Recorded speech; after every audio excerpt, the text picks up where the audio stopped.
سلامونه نیکې هیلې او احترامات په ذوالوهاب سواتي ملګرو.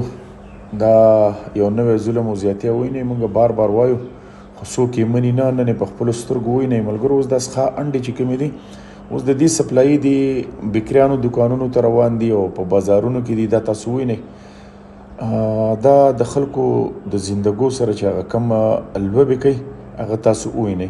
د بټخیلې چې کوم د حلال فوډ والا ټیم دی د هغوی مشران دي د هغوی ټول ټیم راغلی دی. ګوره دغه ګاډي والې نیولی دی.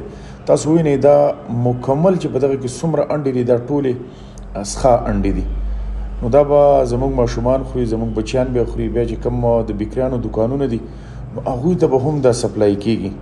نو دا د ظلم هغه انتها ده ملګرو. دا خو یو دا چې دا دیر طرف ته دیر لور افر طرف ته چې کوم دي دا را روانو دی نیولي دي. خو بل طرف ته که تاسو وګورئ نو دا سوات طرف ته او بنیر طرف ته او دغه طرفونو ته هم سپلای کېږي روانې دي. نو تاسو مهرباني وکئ د دوی د دې مشر دا خبرې هم اورئ چې د دې حلال فوډ والا چې کوم مشر دی د دې دا خبرې هم تاسو اورئ او بل په دې خبره باندې تاسو نظر وساتئ چې چېرته هم د دې انډو والا دا ګاډي یا د دې دا سپلایي څوک کوي نو په دې باندې نظر واچوئ ځکه چې دا نن سبا لاوړی نه دی سټارټ او دغه څښا انډې چې کومې دي هغه دوی سټارټ کړي. په دا به بیا مونږ د سویټسو په شکل کې خورو د بکریانو د دکانونو نه به راوړو مونږ به خورو. نو د دې مشر دا خبرې د باندې هم اورم دا ورسره هم اورئ چې دوی څه وایي. خو تاسو هم احتیاط کوئ ځکه چې دا زمونږ د بچیانو سره زمونږ سره دا زمونږ د زندګیانو سره چې کوم دی یو ظلم روان دی. دا وینئ ملګرو دا انسانیت دی. روغ ګاړی انډې چې کومې دي دا څښا دي. دا وینئ ښه ملګرو. ملګرو د دې مشر دا خبرې واورئ چې دا څه وایي. بسم الله الرحمن الرحیم. په ټول نعمت او ستاسو ډېره زیاته مننه. نن زموږ چې د ارلی مارننګ زموږ کوم چیک پوسټ اکټیویټي وه نو یو خو دا موږ انفارمیشن بیسډ و او بل دلته چې زموږ دا کوم نوي الکاران دي پوسټ کمانډر دی دلته چې کوم دا سی پیس کې انسپیکشن زموږ سره ولاړو نو د دې په کې زموږ سره غټ کوآپریشن و چې هر ګاډي موږ ریګولر چک کوو او موږ ته چې د بره نه کوم انفارمیشن ملا شو هغه ګاډي ته انشاءالله موږ ورسېدو او موږ آیډنټیفای کړو. نو دلته چې دا کومې انډې راځي دا د پنجاب نه راځي لاهور نو دا د بکریانو ته تقسیمیږي ورکوي ډسټریبیوټ کېږي دا سواد د علاقو ته ځي. د ده موږ ډفرنټ ټیسټونه وکړل د دې د انډې چې کله موږ دا کول نو زموږ واټر ټیسټ وکړو د ده موږ سمیل ټیسټ وکړو د ویژوال ټیسټونه زموږ وشو.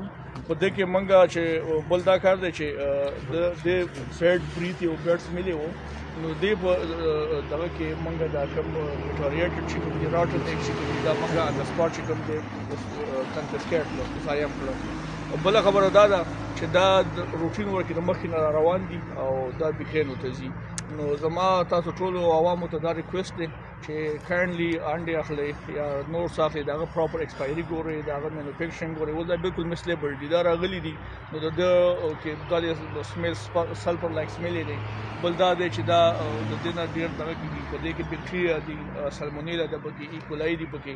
نو دا چې موږ په دې سټیټس کې کنزیوم کوو نو دا ډایرا کوي نوزیا کوي وومیټینګ کوي دغه چلډرن اسپیشلی چلډرن ته دغه کاس کوي وومیټینګ کاس کوي ډایرا کاس کوي. نو د دې د وجې ډیهایډریشن کېږي مختلف چې کوم دی په هغه ته ډېر دغه نقصانات د دې کېدای شي.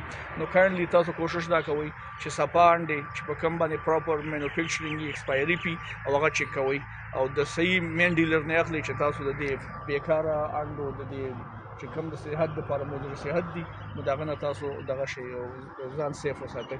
تھینک یو. د دې نه دوباره زه د خپل چې زموږ سره کوم سیکیورټي اهلکار دي پوسټ کمانډرز دي د هغو دوباره د ډېر زیاته شکریه ادا کوم ځکه چې دا اپریشن د دې نه بغیر امپاسبل و ځکه چې موږ ډېر ټایم نه موږ ګاډو ته ولاړو ما اصل کې د پویو کنټینر یې چک کولو خو دا یو انفارمیشن ما د بېګانه ملاو شوی د دې چې کوم دی هغه کارو چیکینګ په وړ باندې دا موږ دا وین آیډنټیفای کړو او موږ په خپل میشن کې کامیاب شو. تھینک یو.